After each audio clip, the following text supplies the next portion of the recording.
because I showed you this morning one of our most recent examples, We Monster, which is our social networking game for reforestation. I just wanted to give you kind of a little bit of background context on to some other projects that we've been working on that are slightly different. So the first one I want to talk about is a project called Red Mist, which is a youth violence anger management game. And the interesting thing about this one is it uses external technology called NeuroSky. And NeuroSky is like a brain sensor technology.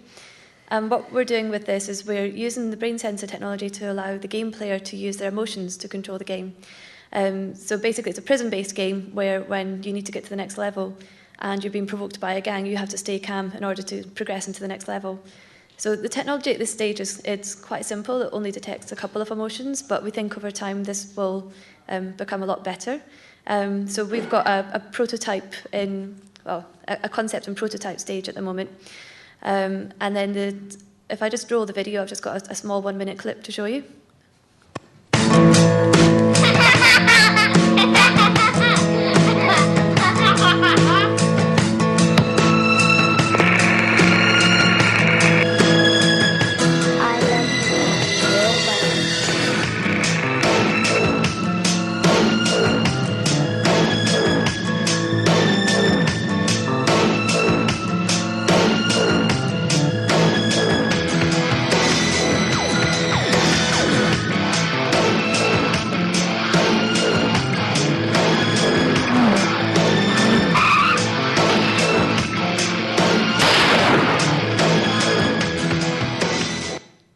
And I have to point out, it says Digital 2.0 at the end because we've just rebranded to Playmob. Sorry for the confusion. So basically, the point of Red Mist is to get out of prison rather than a kind of Grand Theft Auto get into prison. So you flip that one on its head. The other example I want to just tell you about quickly is we've been working with a university in Essex, in London. And we've been working with the Human Rights Department, who have been putting together a concept for a game about slave trades and slave reparations. So this is it's an educational game which is basically to be used in like museums and universities and schools. Again, in prototype stage at the moment. But if we can just have the video for the slave trade game.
Basically, as part of a project to show how the game could be looked, the university were trying to raise funding to be able to develop the whole game.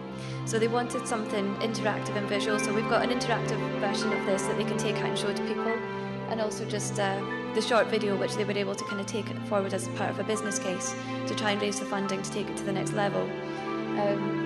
So I just wanted to show you that, just to kind of give an example of the different types of projects that we've been involved in. So even though we have a reforestation game, we have other areas that we work on.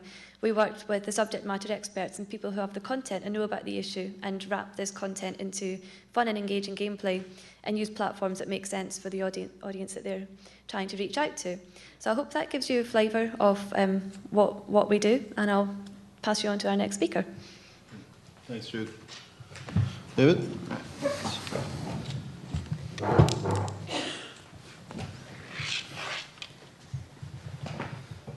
Good afternoon again. As I said before, I represent a nonprofit organization based here in Washington called One Economy Corporation. And to reiterate, we're about 11 years old, and we've been using, over the past 11 years, technology and various aspects of it and various platforms to really distribute good, sound information and resources in a variety of fundamental topics that stand to improve people's lives, from economic livelihood to healthcare, education, employment, housing, and so on. And principally, we've been delivering that content in a web-based format over the years, but increasingly, we've been developing content in new formats, including the mobile platform. Most recently, we launched a program called Applications for Good. This launched just earlier this year, and the notion behind Applications for Good, you can go into the next one, is really about both developing ourselves, but more importantly, facilitating the development of applications, web applications, mobile applications. Thank you. That are in the public good, that have a public purpose. We refer to them as public purpose apps as a result. And so we do have web developers on our team, and we are working on some mobile applications. But really, again, our role is to help facilitate this development, and you see a few of those phases of that process here through our Applications for Good site, through contests that we sponsor. We're just wrapping up one right now, co-sponsored by AT&T. We've got this ideation process to help percolate up important community needs, and then a real collaborative process, both online as well as through codathons or hackathons that we conduct. We just finished up 3 of those recently in 3 different cities, and then through actual development of apps ourselves. The ideation part is where One Economy really sees its biggest benefit in the Applications for Good program. Again, we've got many relationships with low-income populations, communities, and nonprofits working in those communities all over the country, and what we really want to do is take a lot of time to help percolate up as specifically as possible really important community needs, to get the juices flowing of developers, mobile and otherwise, to get them thinking about solving real problems and problems that people are asking to have solved, not just sort of start with a blank slate. So that's a big part of what we're dealing with. If you could advance to the next slide, please. In sort of the gaming space, what we've been talking about in the codathons and what we've been hearing back is really 3 different things, and you've seen some of those earlier today, and we'll be talking about more of them today, but sort of the fundraising model where any game can sort of have a donation engine either embedded directly in the game or encouraging that type of behavior sort of associated with the game in more of an ad model is one model being looked at. Another one, which I'm sure Derek is going to talk about, is sort of the play and learn model. You know, the educational game in and of itself, there's things going on that, within the game where you're learning lessons, but then there are also things where the games themselves, much like we heard Jude talk about, sort of are games first, but speak to more overarching social issues. So that's the play and learn category. And then the third, using sort of game mechanics to white label game development for folks like other nonprofit organizations. We're working with Goodwill, for example, to work on a project where we take game mechanics and help them develop their own game around the messaging and the issues that they want to bring to the fore, just using some basic game mechanics, throwing a ball, wall falling over, those sorts of things. If you'll advance to the next slide, please. This is some stats that you undoubtedly can't read from where you're sitting, but the important thing to take away from this is that there have been a lot of studies showing the target population that One Economy focuses on, most primarily low-income populations and minority populations, are really outpacing other populations in this country in use of mobile data and mobile applications, including gaming platforms. And that's encouraging to us in the work we do, that says, yes, indeed, the mobile platform is a relevant platform to help us do the work that we're trying to do. Next slide. There's a couple of short videos here. We won't watch all of both of them, but at one of our recent codathons, we had a couple of groups come and sort of expand their thinking around a couple of things that they're working on that I thought fell nicely into the topic for today. These are both in the health realm. The first one, TapCloud, if you're going to show that video for a second, I think that's a really quick one.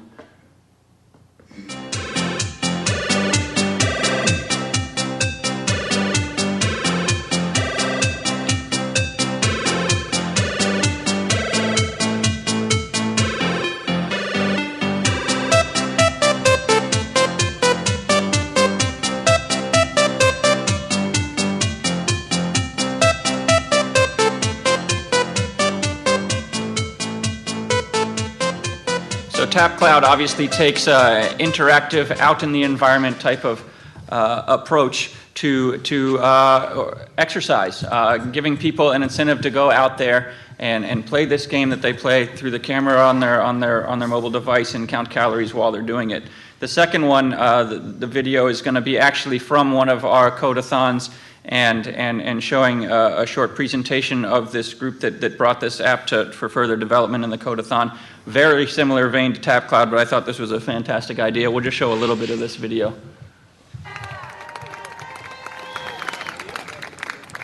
Hello everyone, how are you doing today? Hi. We're here from Portland, Oregon. We were going to do this in Portland, Oregon, but we found ourselves in San Francisco instead. The video's not playing there, obviously. So there's this problem. Whenever you see these awesome athletic people and there's all these ads. All right, you can pause it. I'm going to describe it for you. The visual is not that impressive. It's someone talking. So the game is called Point Runner. And the basic idea here is turning yourself into Pac-Man in a sense. You basically go online first, map out a course that you want to run on a GPS map, and using the GPS device, GPS enabled on your phone that you take with you when you're on your run, it marks when you're entering in the different points along your route along the way, and you gather up points as you hit each one of those milestones. So it turns your actual going out to run around in the neighborhood and so on into sort of a game-like experience where you can gather up points and further incentivize yourself to get off the couch and actually go do that. So those were a couple of examples that have been we've been working with folks on as a result of our Codathons. Similar kinds of things will be coming up on the Applications for Good website where there's online collaboration as well as in the contest that we're putting on this year. The only last point I'll mention, we can talk about a little bit more later, is that one approach we've been taking with our Codathons is actually gamifying the Codathons themselves. So creating things like the built-in incentives, the countdown clock where, there are deadlines over a short period of time, the community and social collaboration that you have happening on lots of games today. These kinds of things we're trying to implement to sort of gamify the Codathons themselves to inject that sort of that feeling and environment in the work that we're doing. I'll pause there and we'll move on, and I'll gladly continue the conversation. Just hope TapCloud doesn't lead to anyone getting run over. Let's hope. It's sort of kind of funny how they were all looking at their devices there. Okay. Is there a clicker? No, I think you have to just tell them to click. It's a human clicker. Great. Okay. So again, my name is Derek Lomas. I'm also a graduate student at Carnegie Mellon University in human-computer interactions, and I studied learning science. So I've got a fellowship from the Institute for Education Sciences. So this is a $10 computer. I came across them when I was living in India in 2007, 2008. I thought it was a scam. Someone tries to sell you they initially tried to sell me a $15 computer, but I've learned you've got to bargain. Eventually I got one. Yeah. Eventually I got one, took it home, tried it out. It comes with 2 game controllers, a mouse, 2 cartridges, and a connector to the television. That's the screen. So on the back you can see it's got, right, thanks, Benna. So it's got a connection to the television here, and then you plug a cartridge into the top. This is an 8-bit device, okay? So I need to convince you that obsolete technology is relevant in our line of work. Because if we're trying to reach people from disadvantaged backgrounds, we need to think about the platforms that they're using. And it's not a MacBook Pro. This is what I'd call the post-digital divide.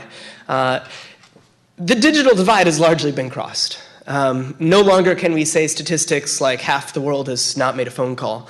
Not only have they made a phone call, they've used a smartphone, et cetera, et cetera. But the technology they have access to is markedly different from the technology that we're familiar with.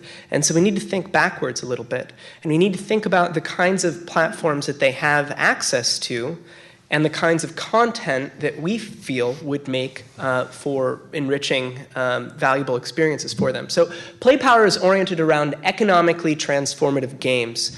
So with this platform, there's a few things that struck me initially as being potentially economically transformative about an 8-bit computer.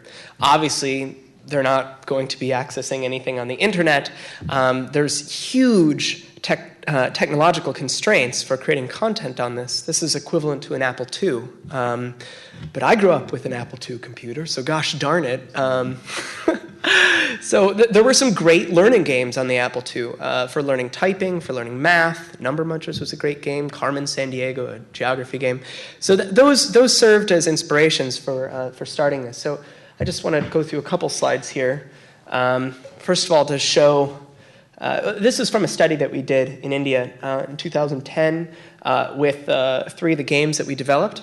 We developed a typing game called Hanuman Typing Warrior, which is about the story of Hanuman, who is a deity.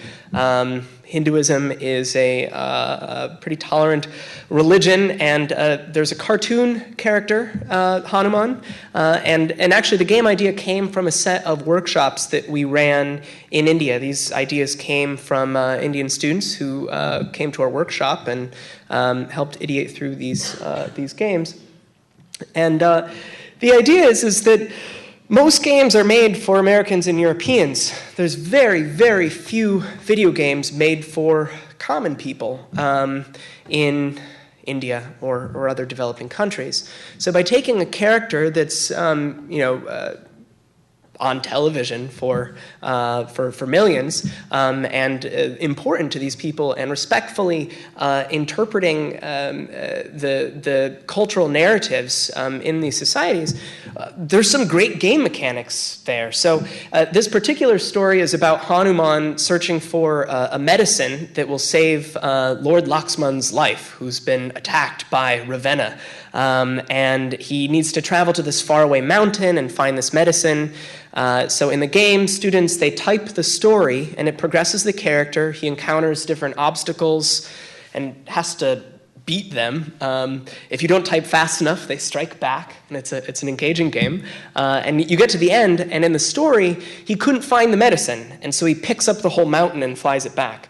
So at the end of the game, you've got to type fast enough to lift the mountain into the air against the force of gravity, and then you've beaten the game. So if you could progress through some of the slides, it'd be great. Does this work? Are you typing words? Is that how the game mechanic is working? It does work. Are you typing words? You're typing words, yeah. And what's interesting is that even if the students don't know English, many of the students in our study didn't know English, they still had learned the English alphabet. And so learning to type words that they don't understand is of arguable value. But part of our approach is just in being able to master the keyboard, the kinds of self-confidence that comes from being able to use a keyboard when they find themselves in an internet cafe later is relatively likely. Their confidence around the computer is likely to be a lot higher. Similarly, each of these computers, I can just show the other places where this is sold. So this is in Nicaragua, this is in Pakistan. A little worried about the gun that comes with this. Don't worry, it's for a duck hunt, but still. So we estimate that millions of children are buying these, or their parents are buying these each year. What's great about a home platform on a television is that a television is actually a woman's domain. Women spend a lot of time in the home, and they watch a lot of soaps, and the difference between a platform that uses a television versus a laptop, which is much more likely to be fully male-dominated, we found that girls had a significant amount of access on the device. And there's also things to consider like arcades. These are social environments. Just like the family room, you have multiple people playing these games. And there's tons of these little arcades. This is in Dharavi, which is the largest slum in Asia. And these are 1 rupee arcade games. That's 2 cents. You see these kids are popping in because they love to play games. Well, what if we could do an intervention where we put some content in there in addition to the games that they'd play? It seems to me like an opportunity to preload content onto hardware that kids will explore. So this is something that I'm most excited about. So all of these $10 computers come with basic programming. If you buy a new MacBook Pro, what kinds of challenges do you have to go through before you can start programming? It's pretty difficult. You've got to download an IDE and everything else. But on this platform, literally within 2 clicks of the mouse, you can be programming in BASIC. And it's a version of BASIC that manipulates sprites, so you can actually create these little mini games. And so what we're trying to do with the manufacturers is provide content that they can include, just a couple sheets of paper that has some sample code that kids can type in, and then they will have programmed before. And then when they have later opportunities to program, to develop their computer skills, they will think back, they have programmed before. And so this is the type of market intervention that we're trying to create, not just for this particular platform, but for all kinds of low-cost technologies. We've got an opportunity now to create a portfolio of content and put it on Classmate PCs, so it could be preloaded at the point of manufacture. I think every computer in the world is sold with a games folder, but there's only 2 games in the folder, Solitaire and Minesweeper. If there were an educational games folder in that games folder, it could reach millions of kids. So I'll just finish up here. This is our kind of model. We want to package up abandonware. This whole $10 computer market and much of the software market in these countries is based on piracy. But the thing is that they're selling software for platforms that the original publishers don't sell the software for anymore. You can't go buy a legitimate Nintendo cartridge, but you can buy the pirated version. But if an organization wants to use that old abandoned content, they've got incredible legal liability. So we'd like to see a better intellectual property environment where we'd be able to use Pentium 2 software freely without the risk of litigation. We're also creating our own games. We're approaching manufacturers and distributors, and we're taking advantage of existing distribution networks, because distribution is the hardest nut to crack. So, and then we can get it into the hands of families. So these are the 3 games. We've also created a malaria game. I should say we're in the midst of creating this malaria game. Turns out malaria is great as a game mechanic, because you've got to repeatedly kill lots of enemies over and over again. And there's great little things we can add to that game mechanic, like protection with bed nets and different kinds of preventative approaches. So, just to sum up, or to end here, the biggest challenge in this entire space, of course, is funding. Funding is extremely difficult. NSF doesn't fund anything overseas. Trying to do research overseas is difficult enough in itself.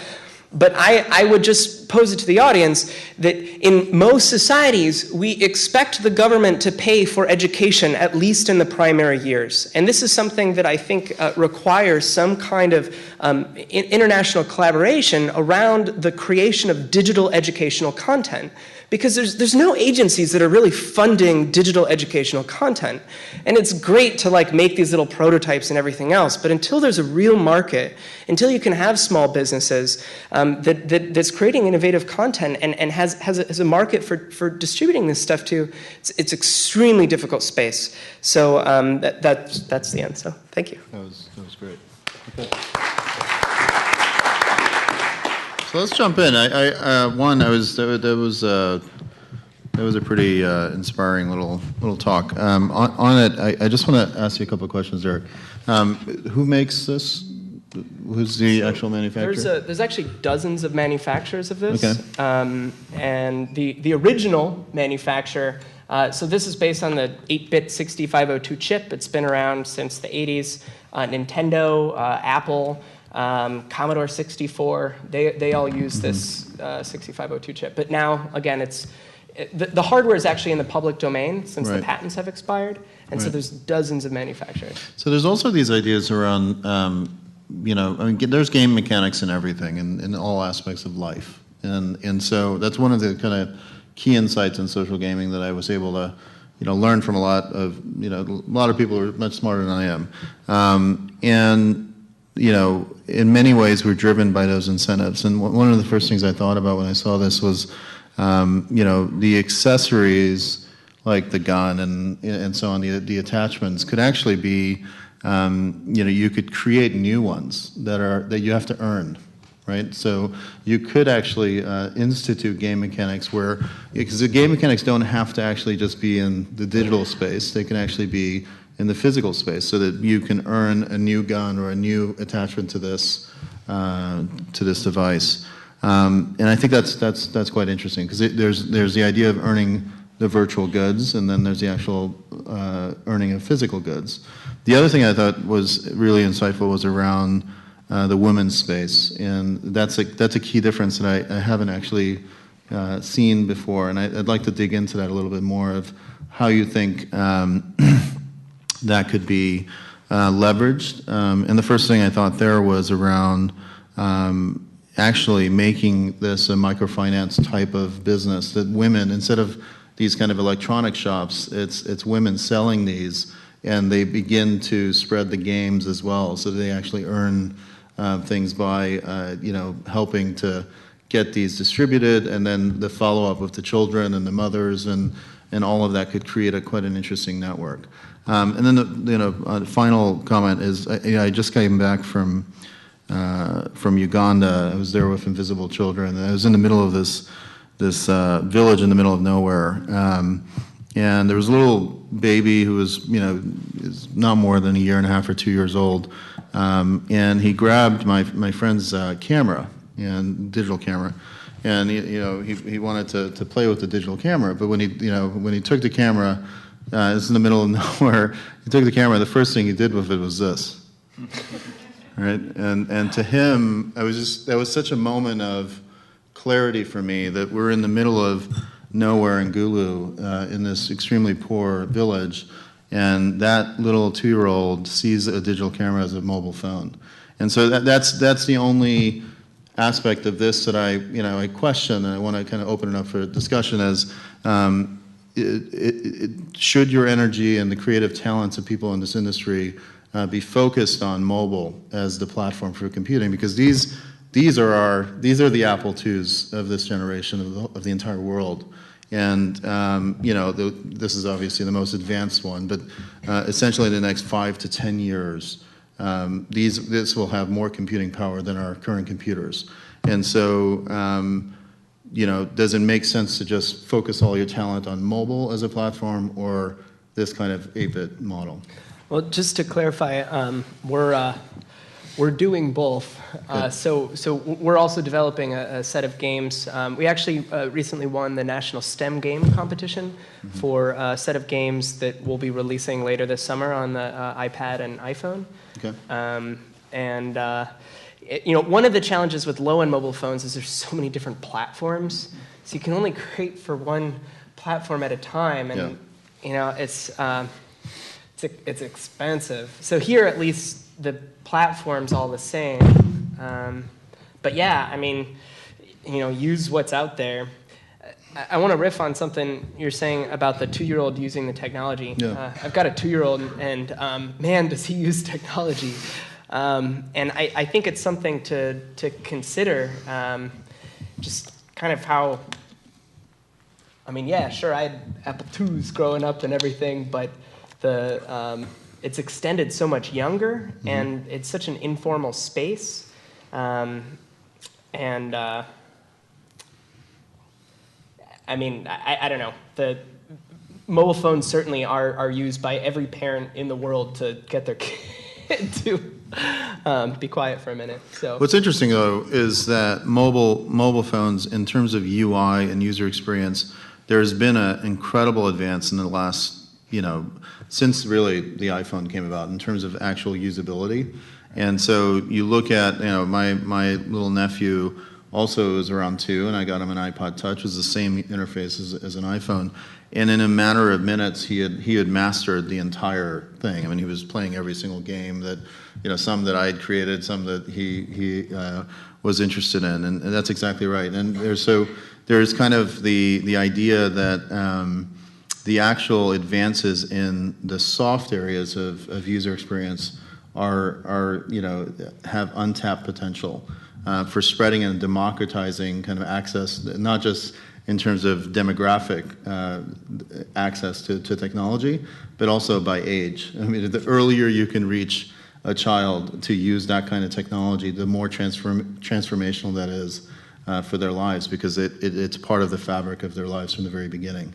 It's the notion of touch, really, I think, in that user experience on the iPhone that makes it so accessible to younger ages. I mean, I'll do you one better. When I was on a flight with my, at the time, 6-month-old baby, I got him to be engaged for a little while by just loading up the photos on my iPhone, and he immediately was scrolling through the phones himself at 6 months of age. But that's not unlike many other children's toys where there's things to slide and move around and all that, and it's just a tactile kind of thing that I think is inherently part of a child's development, at least from my own meager observations on that. I think that's the thing that makes it so accessible. I also wanted to respond real quick to your thought about what platform should we be programming for, operating on. I mean, I think I tend to agree with you, Derek, that I think there's room and need to continue to work on a wide variety of platforms. I think anyone would be remiss to ignore the mobile space for sure right now, especially if you look at stats in this country that I showed up there, but clearly around the world, access to mobile devices is far greater than the internet for getting information out and across between folks.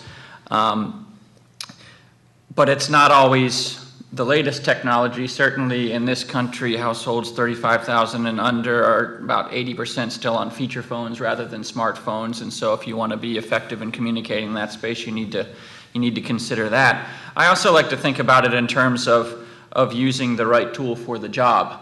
Mobile isn't great for everything or as good as other platforms for everything. I think the notion of the television, a central hub in the home where the family can gather around and do certain things, is a really important notion that doesn't happen as readily on a mobile platform.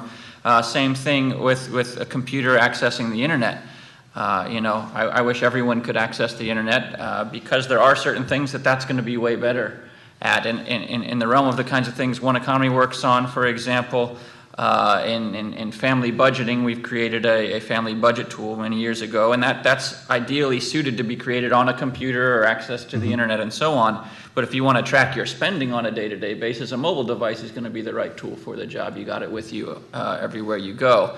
Some cases, there's places where you've got to go with what's available, and that's an important factor. In other places where you have more platforms available, it's really a matter of thinking about what the right tool for the job is. But also, I mean, you could look at things like, the world being a platform, like what you said, making that link between what you do in the game to the real world, or like using the example of having the women distribute the computer.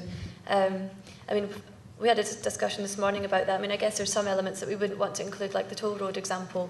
I think that could be like chaos. But there's other examples, like when people plant trees through WeMonster, and then they get to pick where the trees are planted. They get to see where the projects are on the ground, where the trees are planted. And for those projects are then providing jobs for people in places where there may not have been many jobs for them. Mm-hmm. So you've got a whole community and economy that are starting to build around where the trees are planted. So then you have that impact to people who are being impacted through the game or through the device, but may not necessarily have played the game or used the device, but it's still part of that game mechanic in a social way. So one of the things is that, so I just go back to mobile as a platform, just to dig in a little bit more on it. The cost of this device is going to exponentially go down over the next 5 years. So I actually think the arguments about, you know, feature phones and smartphones and all of that's going to go away. It's going to wash away. And the reason is that, you know, it's obvious that what the superior experience is. And so what will happen is this will begin to go down market and across the whole world. And so there will be billions of these types of phones which could be platforms. One of the things I'll add, and it was a key insight from both of you, is the this platform. I did a couple of games where I wanted to connect this to larger screens, right? So we figured out how to do multiplayer games over 3G without a Wi-Fi connection. And what we did was we then spread the actual game to a wider screen like initially your computer, but there's no reason why that couldn't actually happen on a television screen as well. And we were doing, you know, Wii-style games where you're bowling and you swing this, and hopefully you don't throw it into your television. But the idea was this becoming a controller for your experiences on wider screens. So one thing I would urge you, to do is maybe ideate a little bit around how you could take what that's doing and have it happen on a mobile phone. Obviously, in terms of in the future, I mean, it's going to take some time for it to spread. But I like the idea of it connecting to the television, where, like you said, in India, it's more of the women's space. So it'll be interesting to see how would that change the dynamic if the mobile phone is interacting and being the platform rather than that keyboard. You can actually connect the wires. There's special wires you can connect this to a TV and then spread and have the games be controlled that way. You might notice, I think the next platform to be as widely available at this price point for the populations that we're targeting are those Wii knockoffs. Mm-hmm. You may have seen them already in like CVS and different drugstores for $20, $25. Yeah. You can buy a gaming platform that's got sort of Wii dynamics. So the costs are hardware costs are increasingly not the issue, sure. But it's still a question of what kind of content do we want to have available? Right. And there's not. I mean, what are the killer apps so far? I mean, what are the apps that like need to be there? I think that I don't know. Do you have any ideas of what? I think that's a good thing to dig in a little bit, because this is my continuous concern about serious games is games need to be fun. Even the name serious games takes the fun out of the game, right? So I'd like to rebrand serious games if I could. So the issue I have, and I've been in a lot of different sessions, I've met with, Queen Rania wanted to do a game that was a classroom, and my advice there was that if the game isn't fun, no one's going to stay. Regardless of how lofty the goals are, you have to realize that the game needs to be extremely fun, and that the reason people play games is to escape their lives, right? To escape the problems of their lives. And so the fundamental question I have, and I'd like you guys to address this, is how do you build games that could actually scale to a size of Angry Birds or a Farmville when you want to teach people, but they're trying to escape from the problems of their lives? Dig into the dichotomy for me a little bit. We've come across this problem a lot. And I think what it is, it's you have people moving into the serious game space that might not have come from a games background. So a few years ago, there's always been this kind of debate about the name serious games, and nobody seems to like it, but everybody still seems to use it. We dropped it ages ago. But one of the things that we found really important is to look at the game. You know what the content should be, and you know what the objectives should be if you want to build a serious game. But the hard bit is then looking at the fun. So who is it you're targeting? What platforms are they going to be using? What's going to get them engaged? And then how do you take some of those mechanics from the content and build them into game mechanics? And we changed the business slightly, where we brought in an advisory board of a lot of great games people from like IDOS Games and Kuju Games, and basically so we can start tapping into the whole entertainment side. So rather than kind of looking at serious games, because we'd spent years going to serious games events and workshops, we started just purely focusing on entertainment games because we knew how to do the serious bit. It was just the entertaining bit. And that seemed to work really well. And our game, We Monster, changed a lot as well. Before it was very kind of you do this to achieve this. But now it's a fun to play game with a storyline built in it. It's a South American Mayan themed game. You have a pet monster. The monster's like 10 times bigger than the Mayan character, so it's all quite fun and quirky. And there's very kind of fantastical, magical creatures in the game, like fairies and unicorns. So we made it very non-real life, but the game mechanics built in are very real life. So the more trees you have, the more clouds equal rain. The clouds deflect the sun, the rain waters the plants. But then you also have eco points in the game as well, because you have to balance the whole the eco cycle. So let me challenge you on that. So my concern is that many times we think as game designers that having 3D or fun-looking characters and cute characters suffices for entertainment and fun, and I think that's the mistake that most developers run into, and they hit a brick wall. And you know, what I sometimes think is it's such a shame because there's so much creative talent that gets wasted on building things that ultimately don't succeed in their goals. And when you look at some of these games like Farmville that are making billions of dollars in revenue now, Zynga is making over $2 billion plus in revenue, and it only was created 3 years ago. So the scale at which people are engaged and spending money inside of these environments is absolutely phenomenal and incredible, but at the same time you feel, well, what good is it doing in the world? Because, you know, on Facebook, people spend 44,000 years a day on Facebook now. Just think about that for a second. 44,000 years of time is spent every day on Facebook, and much of that is on social games. And so harvesting that time is, I think, a challenge of our generation to figure out how do you turn that into something that does more good for the world. And obviously they're doing things like selling, you know, seeds for Haiti, and they've raised a couple $1 million, but a couple $1 million against a couple $1 billion in revenue and profits it doesn't really, you know, do the job. So that's my challenge. Is like, you know, when you look at a game like Farmville, it doesn't have those whiz-bang features, and part of the problem is that the knowledge in terms of the number of people in the world that know how to build those types of games is probably less than 250 people who truly understand how to build those game mechanics. And it all is based on mathematics. It's based on you know, the recruitment of PhDs, mathematicians, physicists. So much science goes into it, you would be shocked. I mean, the dashboards and the analytics and the metrics.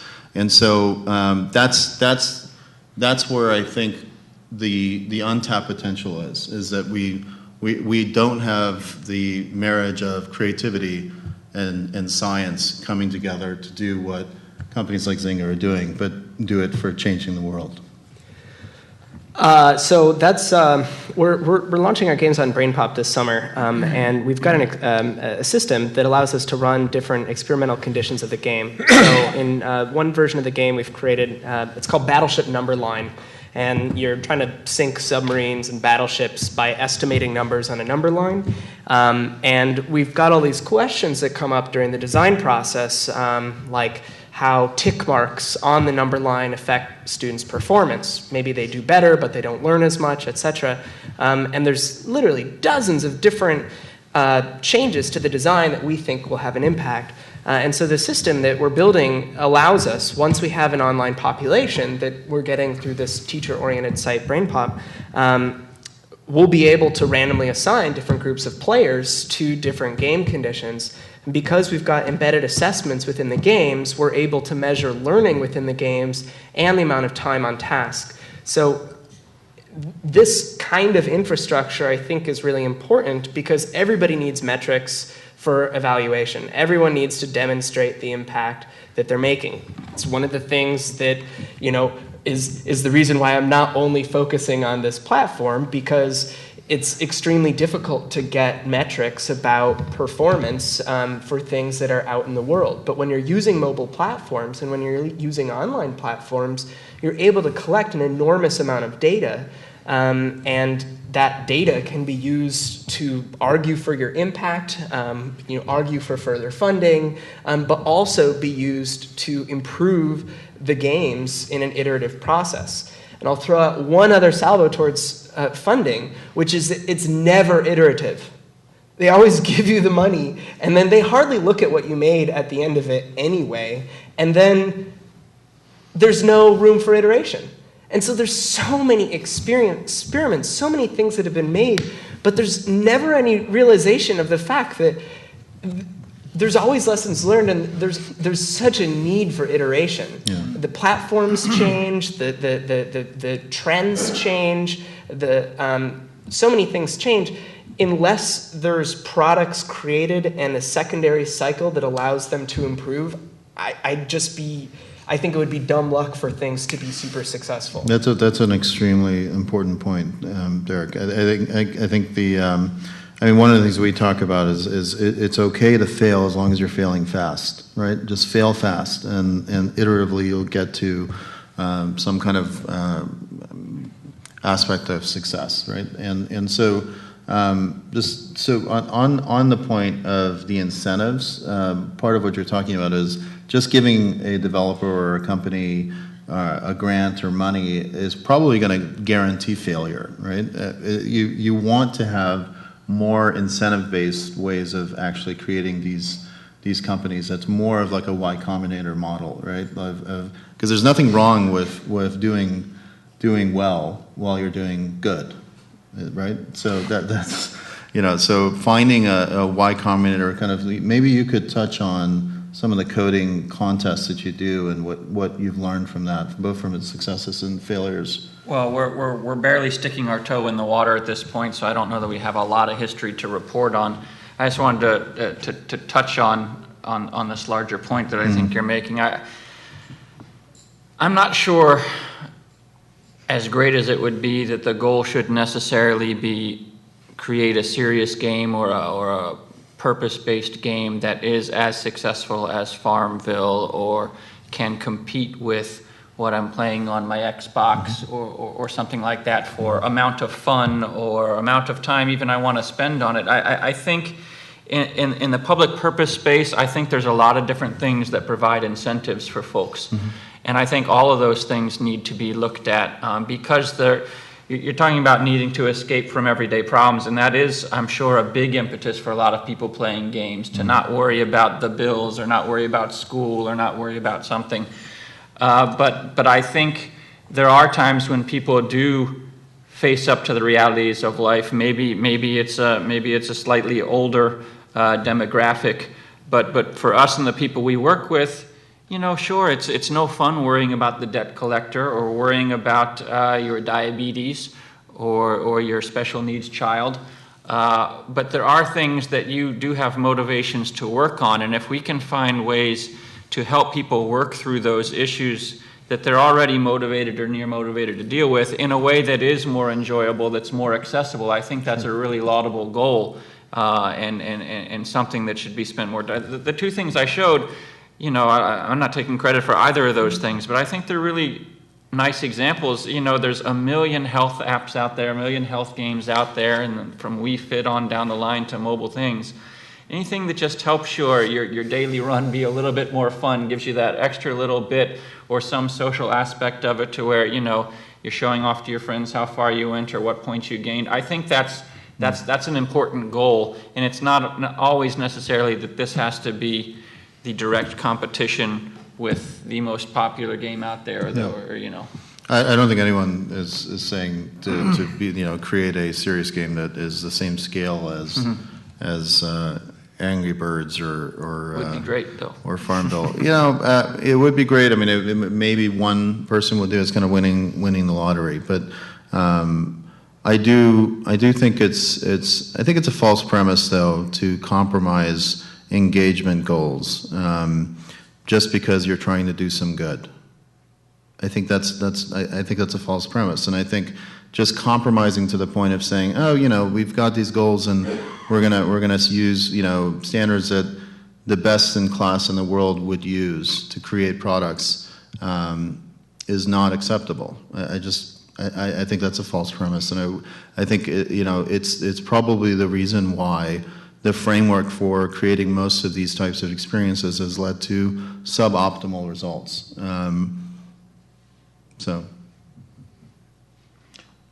on that challenge, what would you suggest as solutions to creating incentives for developers to create more world-class experiences for users in this space?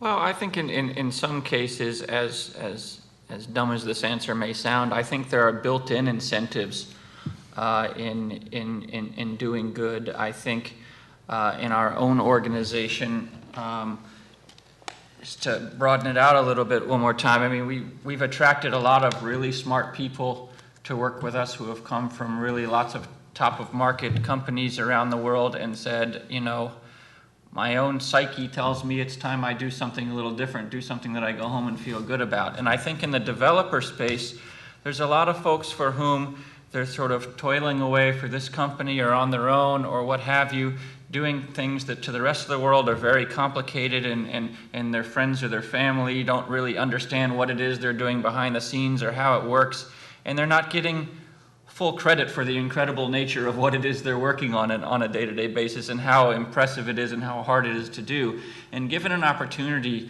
to create an application or create a game that they can point to and say, I'm affecting global warming, or I'm helping helping people to lose weight or something like that. They can show their mother, their grandmother, their girlfriend, or whatever it happens to be. I think is a pretty darn strong incentive in and of itself. And I think our experience, you're asking about our experience with contests and things like that. Yes, there are cash prizes and grand prizes and all that, but we're finding out that folks are getting as much enjoyment and satisfaction out of the codathons without those prizes, getting together with people and working on real problems, as they would driving toward, a $5,000 cash prize or something like that. Okay. So we're going, we're just at an hour, so I think it's a good time to stop and take some questions from the audience. And let's make this a real conversation. Just don't be shy, come up and ask questions, and if you don't have a question but you have a statement, make a statement. Come up to the mic, please. We don't want to hear from this particular individual, actually. Raul Bull, my predecessor, running media at One Economy Corporation. Yes. One of the things that I've been hearing throughout this whole conference has been, obviously, the serious games are focused on affecting a particular objective in the world. Like, we as a game creator have an idea of how we want to affect the world. And then we're actually bringing up the sort of, where is that creativity, where is that art that comes to it. The one thing I'm sort of missing in the conversation is the audience. And you started talking a little bit about fun, right? Yeah. And actually being an enjoyable part of it. That's kind of coming up in some of the tweets around the conference. I'm wondering about how each of you approach understanding what the audience wants and the iterative nature of incorporating that back into your game development, even though there are constraints by funders and others. And being a funder now, I understand those constraints. Thanks. So there's some incredible feedback loops that you want to measure, and without measurement, you're completely flying blind especially in social game development. In the past, games were not connected, so there wasn't any data you could get from the actual users once your game went live. You could do it through tests and watch people and videotape them and while they play in your labs and so on. But once we were able to get it onto Facebook, we began to get a stream of incredibly valuable data based on every single click, every single pixel, every single action we were able to measure. And what you do from that is you see what users like and what they don't like, what engages them, what doesn't engage them. And in the stream of those interactions, the ultimate goal for these game companies has been leading people to buy virtual goods. And if you replace that with leading people to take their pills on time, exercise, all of those actionable transactions that can be measurable, then you create a model that could that could measure those engagements in the right way. Yeah. Also, just a little further though, what about when you started the game? How much did you and your company look at talking with the audience in the core creative concept? So when I first started SGN, I thought that just having the creative ideas was enough. That you're going to come up with some amazing idea and the world's going to fall in love with it. And I found that's not really, unfortunately, true. It's idealistic. The most successful companies have basically copied what already works and essentially cloned. If you looked at Mafia Wars, it was a clone of a game that from a developer that worked for me who created Mob Wars, and it's such a clone that he ended up suing them and settling. So mostly kind of taking things that are already working and incrementally improving it through those kinds of iterative tests. A/B tests is what we call it. Yeah, we always do audience testing before like a touch of code is touched. So kind of like what Ben Sawyer was saying this morning, do as much as you can on paper before you start coding. So for example, when we were creating the concept for Red Mist, we went out we knew the audience were going to be kids about 14 to 19. And we went to a lot of youth centres and prisons and did work with kids and we got them to help kind of storyboard out what the game would look like, took back the storyboard images, we'd run through the game design with them. So we're getting their feedback as well as them being involved in how the game would look and feel and play out. And we did the same also with, we do it with all of our games, but with Wee Monster, because we weren't quite sure of exactly who that demographic would be. We put a sign-up form online last year and got about 200 people signed up, and we took them through the initial couple of prototypes that we had of the game, and now we've got a few hundred people signed up to do the beta testing. So we always kind of iterate with the audience and go back to them, and that helps shape the idea. Do you guys want to cover it? Sure. I mean,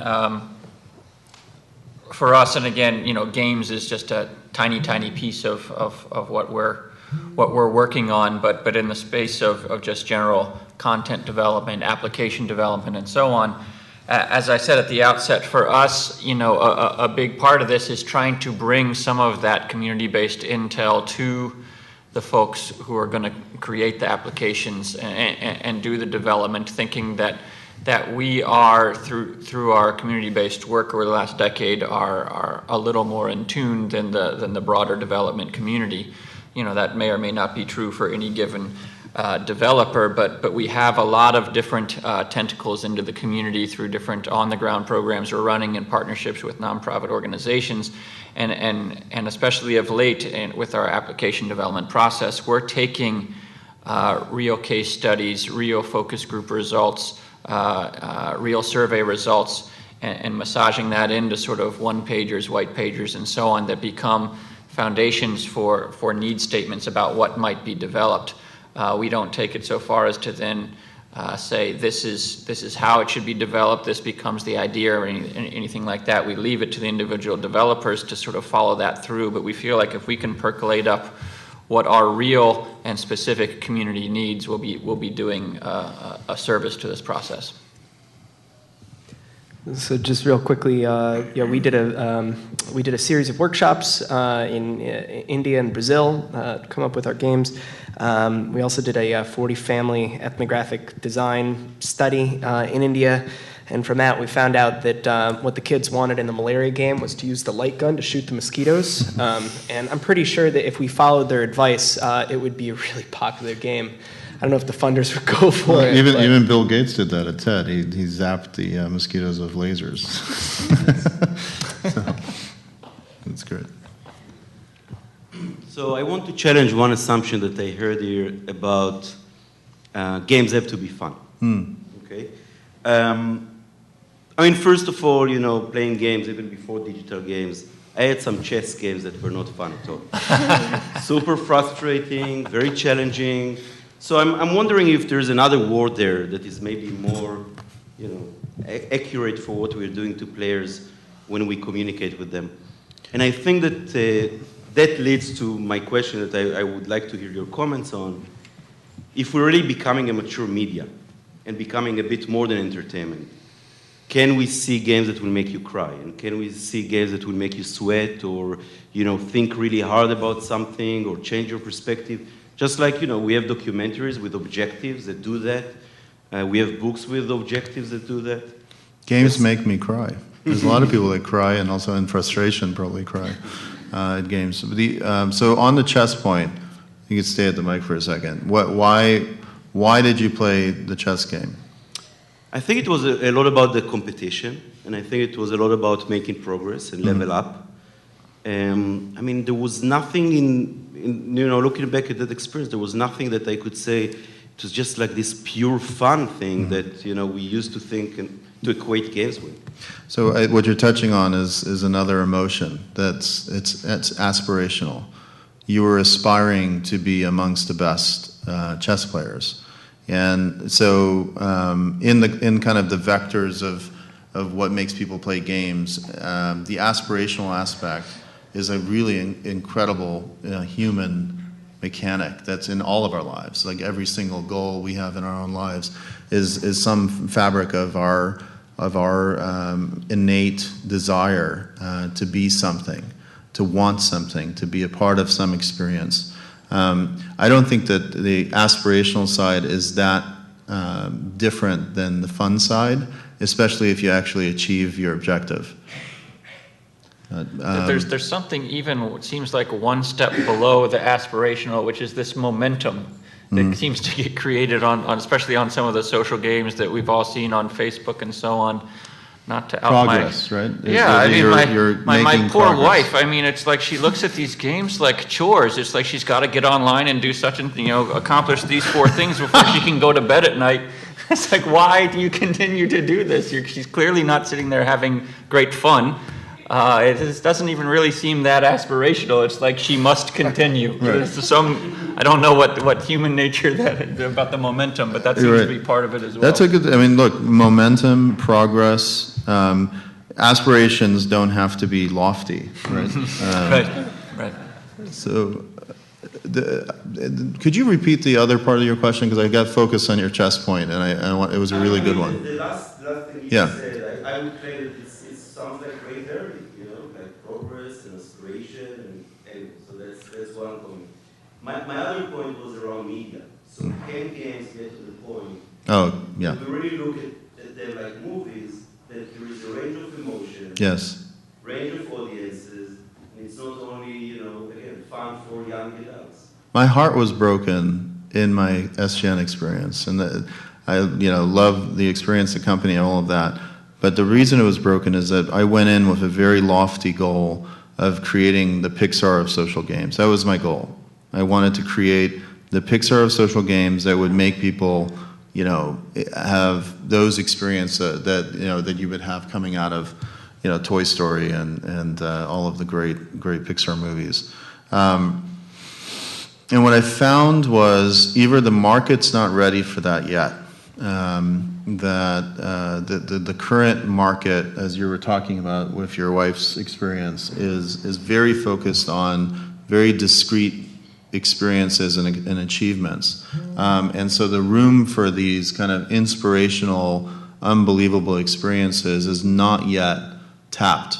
I don't think that means it will never happen. I just think that the current market and what people are occupying themselves and what's working hasn't yet happened. That doesn't mean that there isn't a 17-year-old entrepreneur in the garage in Moscow coming up with the exact mechanic to make, Chessville.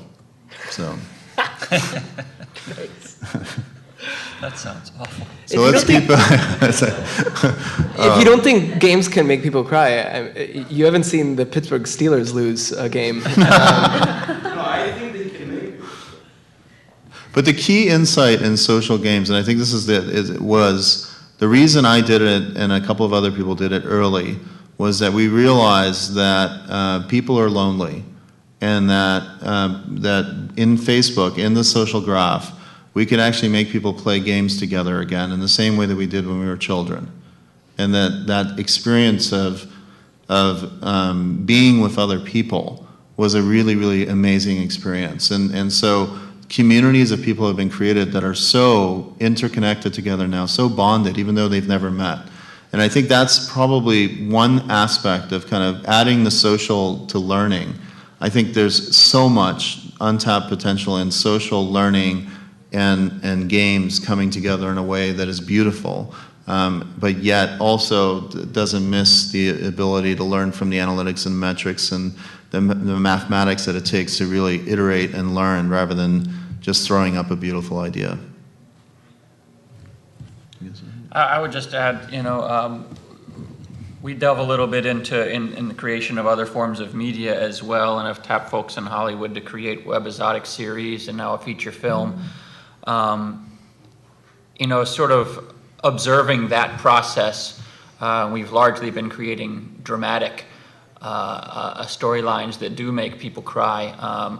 Observing that process gives me a real appreciation for the very careful calibration and the synergy of elements that need to come together just right to create that emotion. The best filmmakers in the world, really know how to do that well, when to have the music soar up and what's the exact right dialogue and the right framing of the picture and the right character traits of the people you're watching that create that emotional connection. And I think, boy, what a big challenge that would be to incorporate that into a scenario where the outcome is not preordained, such as games where things are happening as they happen. If I'm gathering your question correctly, I think there's lots of different emotions that can happen as a result of a game: the competitiveness, the frustration, the joy, the accomplishment, all those sorts of things. But to create those kinds of emotions in the same way that you would in a great documentary or a great dramatic film or something like that seems tough. I don't disagree with you. I think it's possible, but it seems pretty tough. Well, I've heard games like Purple Rain have made people cry. But I think also by looking at technology you can use like NeuroSky, like what we've used with Red Mist. It's just a really kind of different, interesting way of being able to use emotions in games. So you're basically tracking people's emotions, and at the end of playing the game, you can see like a chart of where the different emotions kicked in. And I think that sort of thing could be really helpful for kind of youth workers who we met with and spoke to for our research, to speak to them about, will this help you understand young people's behaviour and understand what triggers off different types of emotions within the games. But again, it's a very kind of simple, basic level, but it's just an interesting piece of technology and way of looking at emotions in games. Awesome. Is there one final question? And perfect. It's directed to you, Shervin. As a professional game developer, he'd like to know how you compare the success of regular games to serious games. Is it a matter of the concepts not being attractive, not enough investment or revenue, or is it that a didactical approach doesn't work well? It's a great question. I believe that I think that the serious game space is going to take it's going to take a great entrepreneur to get involved, a series of great entrepreneurs on the level of a Mark Pincus, the founder of Zynga, to really start getting engaged. And one of the things I got really excited about is that one of those great entrepreneurs, and I don't count myself in that category, is a guy named Michael Birch, who was the founder of Bebo. And he sold Bebo for something like $800 million. And he started to code for a nonprofit called Charity Water. And what he's built, the platform that he built, was around birthdays. And if you think about birthdays and gifts and people saying happy birthday and singing songs, it's a little mini game in our lives, right? It's the birthdays are a game. And there's a number to it every year that we advance and we progress, and that's kind of like a score of how many years we've lived on this planet. And the number of friends that give us cards and say happy birthday at least, or give us a gift, is measurable and meaningful. Having a birthday that no one remembers is incredibly sad. in many people's lives. And so he's focused on birthdays from the very beginning. He did Birthday Alarm and sold it, then bought it back. He sold Bebo, and now he's involved in people buying it back, and the people that actually bought it back. And so what he did for Charity Water, he coded over a number of weeks. That has led to raising something on the order of $10 million in less than a year and a half. I gave my birthday up for Charity Water, and I raised $45,000 in 24 hours from my friends on Facebook. And that was, awesome. I mean, I was checking that number like every hour. It's like I was putting stuff on. It was a game to me. I was like, I wanted to raise $37,000 for my 37th birthday this year in March. And I'd just gone to Ethiopia, was just with Charity Water. I was so inspired. I was like, I need to hit this number. It was totally a game, okay? I was driven. You talk about, and I was also crying after it hit the number. I was like, oh my God, I can't believe I did it. But it was so awesome. To me, to hit the number and then have it go beyond the number was like, I get goose pimples right now thinking about it. I'm like, oh my God, this is the 2,000 people are gonna get water in their lives that they don't have access to clean water. It's gonna build all these wells. That was a game. And I accomplished my objective, my aspirational objective, and it was so much fun. I had so much fun doing it, and other people are doing the same thing.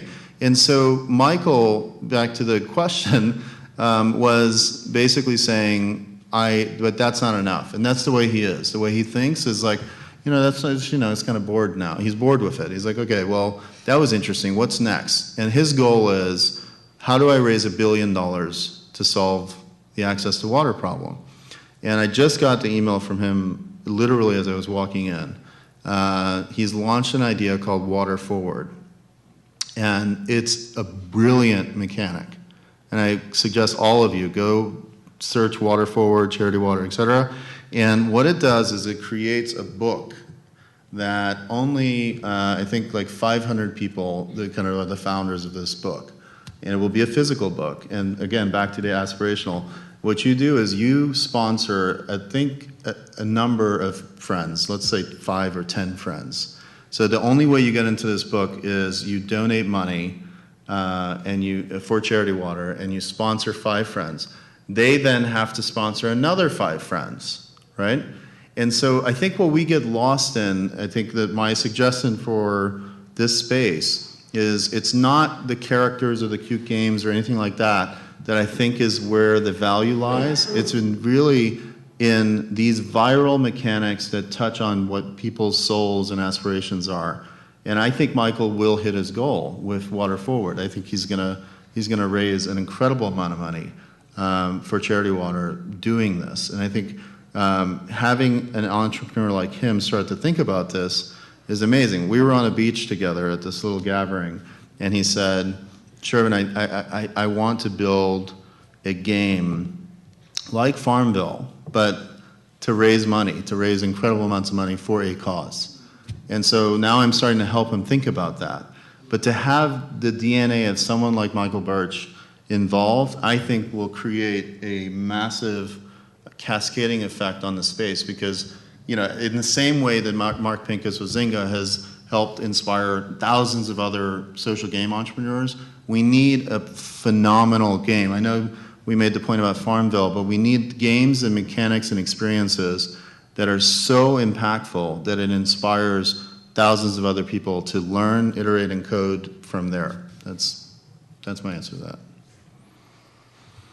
So I think we're reaching a 10 to 3, and that was a lot of fun, actually. It was, I had fun, and I want to thank you guys for your contributions. This is a great panel, and those were great questions. And I hope this was meaningful, everyone, and that we all learned something together. Thank you.